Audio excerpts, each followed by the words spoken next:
In retrospect, it's kind of ironic that my love for science I chose would be my predicament. I mean, it looks unfair that my curiosity and thirst for knowledge would lead me in such a shady path. Only thing I ever wanted was to be better at my job. I am a medical student. For as long as I can remember, I myself was fascinated by the human body. No matter how bad we treat it sometimes, it is nothing short of perfection. The structure and function of the organs, the delicate high-functioning brain, the blue, snake-like veins carrying the blood into the heart to be cleaned and recycled. It's simply magnificent. It was a simple choice for me. I wanted to study more about the body, learn about all the details that it hides, and sometimes rectify it. Now don't get me wrong, I didn't really enjoy studying to get into medical school. Most of the time, it was a tedious process of learning about irrelevant topics that I didn't really care about. But I managed to pull through and get into the university. There I developed very mixed feelings. Although some lectures were diving into the secrets of what we were supposed to be learning about, most were simply stuff read from a PDF presentation by a semi-bored professor. The kind of knowledge that you could acquire by reading some science magazines that I had already read. So most of the time, I went to the campus feeling indifferent, secretly hoping that I could get to learn something amazing, like perhaps a new fun fact in the anatomy class. But that was rare. I can't say that I have many friends. Come to think of it, I don't really have any. I'm friendly with all my classmates and peers, but we don't really have anything else in common, other than that we study the same subject. They didn't study the way that I did. Most of them value the prestige and paycheck that comes with being a doctor. Some truly wanted to help others in times of sickness, but no one wanted to actually learn. Not the way I did. They consumed themselves in parties, drugs, and sex with each other, while I went the extra mile and I studied something more than the given material every night, just to tame my lust for knowledge. I remember the day Jonathan approached me in the campus cafeteria. It was in a break between some of the classes that we both participated in. He sat opposite to me and asked me how I was doing. We chatted a bit about everything and nothing, and mostly regarding some projects we were working on as homework at the time. I liked this guy. Jonathan wasn't the best student or the most intriguing person, but I knew that he also truly loved medicine, and he tried his best to learn more than what the university spoon-fed us. I respected him for that. And so it came as a pleasant surprise when he introduced me to a new idea. "Hey man," he said. "I know that you feel really bored here. I sort of get it too sometimes." Boy, was he right. "I found this guy that really knows his stuff," he continued. And then more hesitantly, "There is a link to the dark web of a very good doctor. His methods are a bit unconventional, so he can't broadcast for the normies. But he is really skillful. I mean, at least his teaching has helped me with a lot of my exams." He laughed at this. I thought about it for a while before answering. "Sure," I said. "Let's see what this mysterious doctor has to offer." By then, I had read many books and articles already, and I would give anything to see something fresh. Jonathan smiled and gave me a note with the alleged link. "Nice, bro. If you need any help with this dark web thing, just give me a call. My phone number is also on that note. It would be cool to chill out in the doctor's chat room and learn from him. I didn't have to call him. I politely said goodbye as he left and I resumed with my lunch. But I was curious now. I am by no means a computer guy, but I can work my way through some stuff. And so I won't bore you with the details of how I got to the site. Most of you here are familiar with this kind of story anyway. The path is simple. You get the appropriate software to enable you to go into the deep web and then you start searching. You have to be very specific in what you're looking for. Otherwise you'll get lost in a mountain of cyber junk. And specific I was. I got to the link I wanted to relatively fast. It was a site called Anatomy 102. It had a plain gray template and the classical ancient Greek symbol of medicine as a logo. A snake wrapping itself around a rod. Although, it was a little different than the usual one. The snake looked like it was biting on something, and that something sort of resembled a human skull. And that looked a little peculiar. There was a camera focused on an empty white room and also a chat room. The chat room had around 50 people active, casually talking about various medical specializations, speculating what they would learn about today. Around 10 minutes later, 2 people appeared in the room, both wearing the typical Operation ROM uniforms, dragging a big table of surgery tools with them. One of them disappeared from the screen, and the other stood in front of the camera still wearing the mask. Hello, my great audience. It brings me great pleasure to see so many of you here today. This is a place of learning and understanding, so I would advise all of you to pay attention and observe the details. I like this intro. A true professor. For all those who happen to be new here, let me introduce myself. I am going by the name Dr. Mason here, but you can address me as Doctor in the chat. Every 2 weeks, we gather around here to discuss something about anatomy and how it works in practical ways. As he finished his words, the second guy got into the frame again, this time pushing a surgery table before him. The table was full. I guess it had a dead body or a sleeping person on it. By that time, the count in the chat room read 250 online. The other guy was also wearing a mask, and he took the sheet that was covering the body on the bed to reveal something that I was not prepared for. A living human, fully awake, muffled and tied on the bed with leather straps. He was middle-aged with brown hair and a very scared look in his eyes. The man was sweaty and in obvious distress, but he couldn't do much, tied like a piece of meat as he was. As you may know, the doctor continued, the digestive system is one of the most important systems in the human body. It is the source of all the energy input and output of animals. Today, we'll give it a closer look. The chat box was filled with lots of expressions of happiness, as people seemed to be content with the idea of the lesson. I, for once, felt nervous. I could never expect what followed next. The doctor started operating on the man on the bed, without using any anesthesia. He cuts open an incision in his belly, while the man's screams were drowned behind the muffler.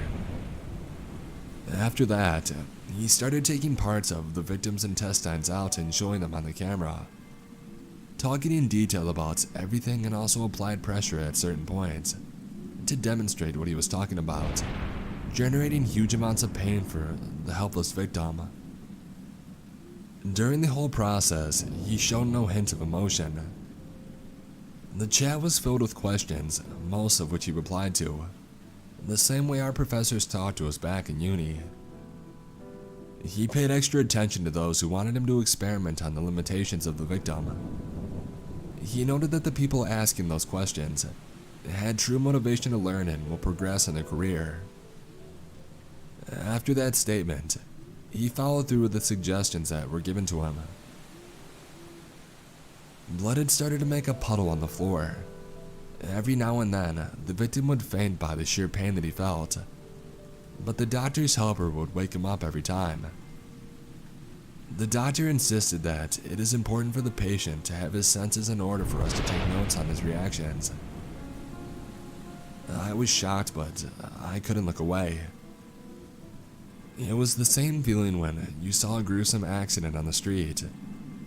You know that if you check to see what happened, you'll have the urge to throw up, but you still turn your head and look, your eyes thirsty for the odd and the gore. The procedure was getting more and more extreme. The incision was even bigger now, and the doctor was explaining the reflexes of the stomach while holding the actual man's organ in his hand. He applied pressure to it, and a wave of gastric fluids went through the now crying man's esophagus, choking him up as he was lying face up. It didn't last much longer after this. The victim went unconscious, and it seems that even the helper couldn't bring him up anymore. After a few tries, the helper looked at the doctor and nodded. The doctor then returned his face to the camera. "All right, class. That's all I had to talk about today. Any questions?" A few messages appeared in the chat box, and he selectively answered some of them. "Unfortunately, that's all the time that I had for today," he said, and then he continued. "Okay, who would like to volunteer for the next lesson?" The chat was suddenly silent. "Oh, come on, such a shy audience. You'll never become true scientists if you are afraid to take risks. But anyhow, most of you know the procedure. If no one volunteers, I will randomly choose someone from the chat, and by next lecture in 2 weeks' time, he will be the person in the bed, leading all of you guys into enlightenment. To be honest, the patient's job is more important than mine. I am just explaining things, so he should be very proud and cherish the fact that he is actually the real teacher." Still silence. "All right then, but I'm not happy about that," he went on. "Let me find someone myself." He appeared to be searching for something on his monitor. "Username HealthyRaven96 will be with us for next lesson. I'll see you all then." HealthyRaven96 got instantly disconnected. The others started to log out too, while some stayed to discuss the lesson. I turned off my PC. What had I just watched? This was more like a cult than a classroom. It wasn't natural to use a human guinea pig for teaching, but still, I learned so much. This person talked with so much passion for science, and had a strange charisma that you may even call a charm. But no matter, I decided to never open the site again. I was not going to be participating in this illegal situation. I knew how wrong this was, but deep inside me, my everlasting thirst was still demanding more. I broke my promise 2 weeks later. It was the day of the supposed lecture, and I just couldn't take it out of my mind. I logged in for Anatomy 102 once again. This time, a young woman was on the bed. The process was similar. Dr. Mason introduced himself and started his lesson, this time focused on the nervous system. I was hooked before I even knew it, and I watched the entire talk without even flinching this time. Until the moment that the unlucky girl was dead, I hadn't even moved from my chair. And this became a part of my life.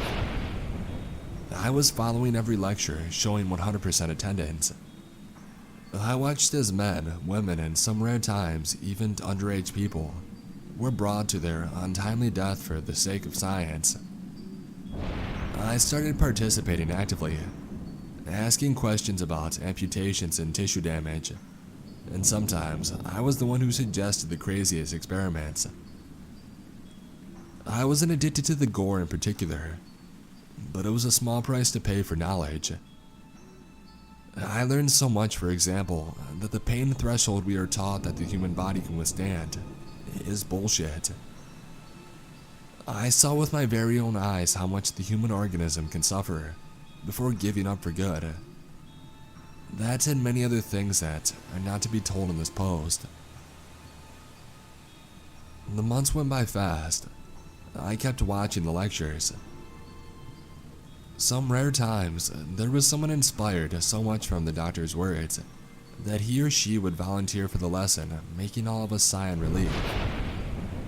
But those times were rare. It was mostly Russian roulette every week. I was scared, of course, but the risk was well worth the reward. And at the same time, I studied even harder, completely locking myself out of the real world. I wanted to learn even more now, so much that I was inspired by this masked man. And then the day came which I never expected to come. The doctor had finished a lecture, slowly turning a man's brain into mashed potatoes, and as always, was looking for a volunteer. After the usual awkward silence, I heard something truly terrifying. "Okay, students, next to come here with us will be Lotus Eclipse." My username. My stupid username made as a pun of my favorite car. I thought that this might happen, but never actually thought that it would. The chances were always pretty low, and I was enjoying the classes way too much to stop. For the first time since that fateful day that I learned about this damn site, I called the only man that could understand me. Jonathan. He picked up the phone. We talked for a long time, and in the end, we managed to formulate a solution. We spent the rest of the time until the lecture in my house. We were together all the time in order to succeed what we planned. 3 days before the lesson was to happen, we were attacked while we were in the house. I don't know how they found us, but truth be told, the doctor had never failed to locate his forced volunteer. He was with his helper, as I had predicted. Jonathan had a flash earlier this weekend and bought us gas masks as a precaution. I don't know how he foresaw that, but we were prepared for the gas that our stalkers had used that night. I guess that's how the doctor managed to get his victims in the operating room in one piece every time. People perhaps were prepared for an assault, but very few had thought of that. I was lucky to have access to a gun, an heirloom of my early past father, and I managed to shoot the knee of the doctor before he could attack. The helper was not much of this ice-cold man I had thought of when I watched the live streams. He was very willing to help us with whatever we wanted, in exchange for his life. After I had got all the information that I wanted, I put one shot right between his eyes, just to get his annoying whining out of my ears. And here we are today. As I'm typing this, I hear the muffled voice of a man behind me. It was easy to get the codes for the streaming and the doctor's username and password from the crying helper pleading for his life, so that I could continue the job and the idea that he had started. I felt that he had helped me a lot during this time, and it was time for me to help others myself. With Jonathan on my side, we would venture into new experiments which no one had even dared to conduct. We would take science and medicine many steps ahead, through our will to try new things. But it just felt right that I would give Dr. Mason a great gift. He always believed that the man in the bed was doing the greater sacrifice, and I wanted him to have his honor for his last ever appearance in the classroom. His screams and violent shaking on the bed, though, gave a different suggestion. I guess he wasn't such a believer and pioneer as I always thought. But no matter. The time is now for someone new to take his place. Someone with vision, skills, and cunningness. Someone like me to continue his work. And so, friends, I invite you all to join us. We will learn together and find answers to all the questions we still have for the human body, so that in time we can have perfect knowledge of medicine and its practices.